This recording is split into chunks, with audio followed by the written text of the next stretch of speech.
book review, Teaching Waldorf Mathematics in Grade 1 to 8 by Ron Jarmans. I'm going to go through this book, kind of share some of the highlight reels from the book so that you can make the decision if it's a book that you'd like to add to your homeschool arsenal. We're doing a Waldorf-inspired kind of homeschool mishmash over here, and this book has been really great for me personally. I have no previous experience with Waldorf other than using the curriculums and trying to figure it out. So this book is a nice supplementary book. Ron talks about much more in depth the whole psyche, the history of teaching Waldorf math.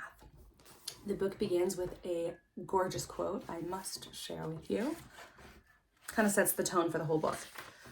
In every person, every child, there lives a mathematical genius.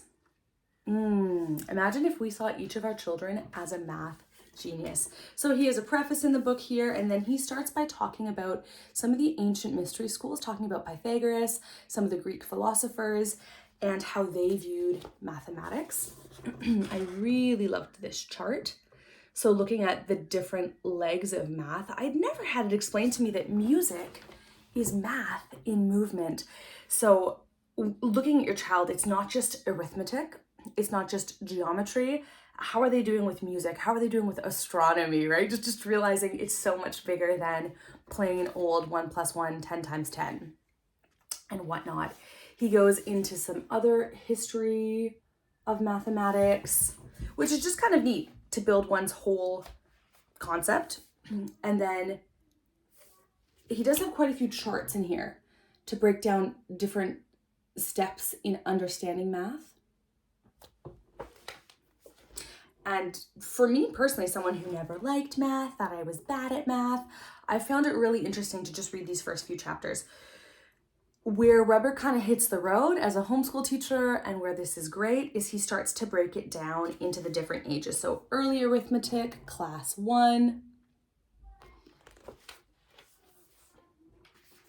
And then he explains why you'd start with using some Roman numerals, some of the things that they do in Waldorf mathematics that you might not have in other curriculums.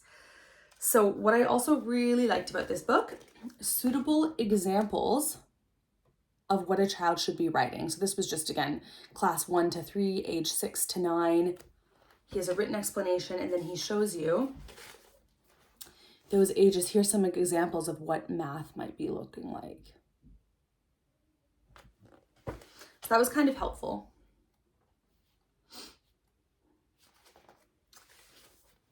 See some of the different classes where it's more conventional arithmetic happening there. He has a lot of good ideas for teaching geometry, using rhythm and body movement for teaching multiplication tables, that music in movement being mathematics. So some really different ideas from other math programs that you might find out there. And this I thought was gold. Heart of childhood. So just a chart explaining, looking at the whole child. Where's the child at spiritually? Where's the child at physically, mentally in the different age groups? So it's not just, once we've figured out adding, then we can go to dividing, blah, blah, blah, blah. It's very much so about looking at the entire child. Some of the older grades, you can see where it gets a little bit more complicated.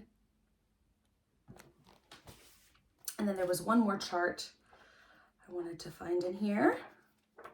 Oh, it wasn't a chart, it was a list. He laid out a really nice list at the end.